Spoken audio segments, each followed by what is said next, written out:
Title: The Friendly Shadow.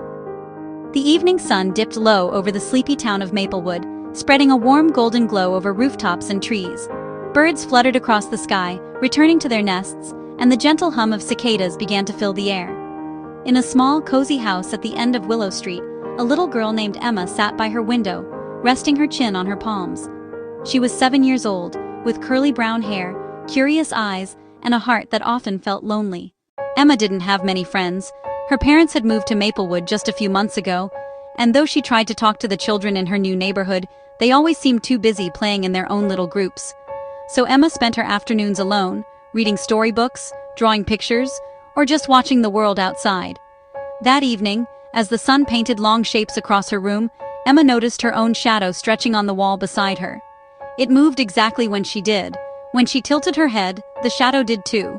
When she raised her arm, it followed perfectly. She smiled softly. "You never leave me, do you?" The shadow, of course, said nothing, but Emma liked to imagine it was listening. "Maybe you could be my friend," she whispered, giggling. "I'll call you Shade." And that was how it began. The next morning, Emma woke early. Sunshine streamed through her curtains, and there on the floor was Shade, standing right beside her bed, ready to follow her through the day. She grinned. "Morning, Shade!" When Emma brushed her teeth, Shade mimicked her moves. When she twirled in front of the mirror, Shade spun along, its dark figure rippling on the wall. In school, Emma sometimes glanced at her shadow during playtime. When the other kids laughed and played tag, she smiled at her shadow instead, whispering stories only Shade could hear. At first, her teachers thought it was just a child's imagination, but Emma didn't care what anyone thought. Shade was her best friend, always there, never mean, never leaving her side. Days passed like this, and Emma's room became their little world. She began talking to Shade every day. One afternoon, as the rain poured outside and thunder rolled through the sky, Emma sat on her carpet feeling glum. "I hate rainy days," she sighed. "When the clouds cover the sun, you disappear, Shade." She looked sadly at the gray floor where her shadow should have been. But then, something strange happened. Out of nowhere, a faint shimmer flickered on the wall. Slowly, a soft shape began to form, darker than the dim room around it. It was her shadow, even though there was no sunlight. Emma's eyes widened. "Shade? Is that you?" The shadow gave a little wave. Emma gasped. She blinked, rubbed her eyes, and looked again. The shadow was moving on its own, not exactly like her reflection, but with its own playful wiggle. "Whoa," she whispered, half scared and half amazed. "You can really move?" The shadow nodded, a gentle human-like nod. A smile spread across Emma's face. "This is amazing! You're alive!" Shade formed what looked like a tiny bow, as if saying thank you. From that day onward, everything changed. Shade became more than just a patch of darkness. It became Emma's true companion. When she was sad, Shade danced funny dances on the walls to make her laugh. When she couldn't sleep, it made soft, swaying shapes like waves to calm her down. Sometimes they played pretend games, exploring imaginary jungles, fighting dragons made of light, or saving paper kingdoms Emma built out of boxes. But there was one rule Emma didn't know yet. A rule about shadows. Every shadow needs light to survive. Without light, it fades away. Weeks passed. Emma's parents noticed their daughter had changed. "She's happier now," her mother said one evening, always talking to someone in her room. Mr. Brown chuckled. "Probably an imaginary friend. Kids do that." But it wasn't just imagination anymore. One night, as Emma lay in bed, she whispered, "Shade, are you happy?"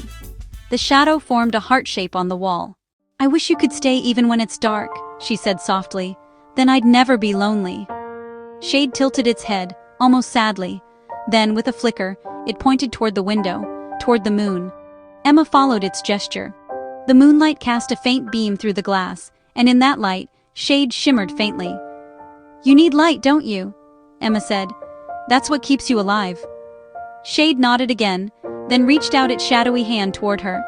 Emma smiled and held out her hand too. Their fingertips met, hers warm and real, Shade's cool and weightless. Yet somehow, Emma felt comforted. Over the next few months, their friendship deepened. Emma talked to Shade about everything, her dreams, her fears, her secret wish to make real friends someday. Shade listened patiently, never interrupting. Sometimes it even acted out stories while she told them, mimicking knights, monsters, and heroes on her bedroom walls. But one day, something unexpected happened. At school, a new girl joined Emma's class. Her name was Lily, with bright eyes and a cheerful smile.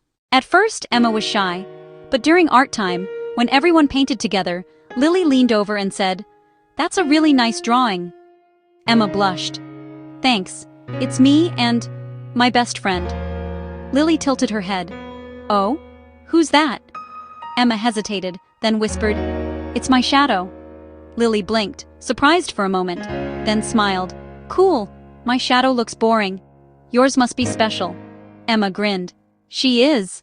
From that moment, the two girls began to talk more. They played at recess, shared lunches, and told each other stories. For the first time, Emma laughed with someone her age. That evening when she came home, she ran into her room, excited. "Shade, guess what? I made a new friend."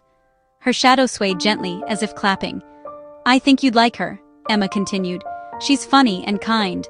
And maybe I can introduce you someday." Shade smiled faintly, but as Emma turned away, a small flicker crossed the wall, like a sigh made of darkness. Days turned into weeks. Emma began spending more time with Lily. They built sandcastles, rode bikes, and even started drawing comics together. At night, Emma still talked to Shade, but sometimes she forgot, too tired or distracted from her fun-filled days. One evening, as the sun set, Emma noticed Shade looked dimmer than before. The shadow didn't dance much anymore. It seemed quieter. "Hey, are you okay?" Shade slowly formed a shaking head. "Don't be sad. You'll always be my best friend." But even as she said it, she felt something tug inside her, a strange guilt she couldn't explain. The next day, a huge storm rolled into Maplewood. Dark clouds covered the sun, and the streets turned gray. Thunder rumbled, and lightning flashed across the sky. Emma sat by the window, hugging her knees. "Shade," she whispered. She switched on her lamp, but the flickering light cast only a faint shape, weak and trembling. "Shade, please, don't go." The shadow stretched, reaching toward her hand, but the power suddenly flickered, and the light went out. The room fell into darkness. "Shade!" Emma cried. A faint shimmer appeared for a second, a whisper of movement, and then silence. Tears welled up in Emma's eyes. "Don't leave me," she sobbed. "You were my first friend." Outside, the storm raged for hours.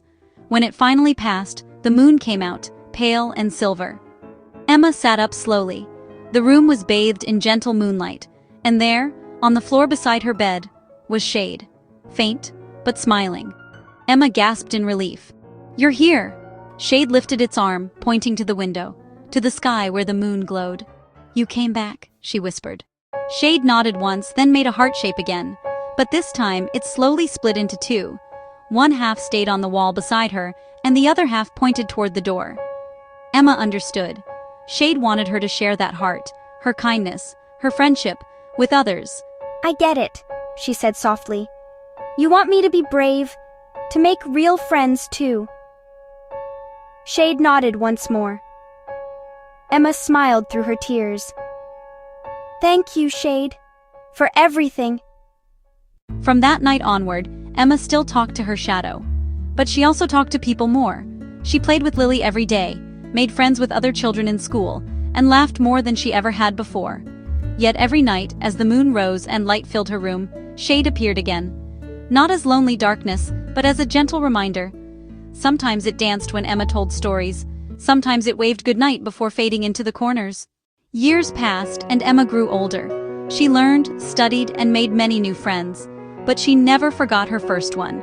One summer evening, when she was much older, Emma stood again in her childhood room, now dusty and quiet. The sunset cast long shapes on the walls. She smiled softly. "Hey, Shade," she whispered. The shadow appeared, faint but familiar, stretching across the wall like an old memory come to life. "It's been a long time," she said. "I wanted to say thank you, for being there when no one else was." Shade shimmered, forming a soft wave before fading slowly into the dim light. Emma smiled, tears in her eyes but warmth in her heart. She looked out the window at the golden sky. "Goodbye, my friend." The world outside glowed with color, oranges, pinks, and golds merging into twilight.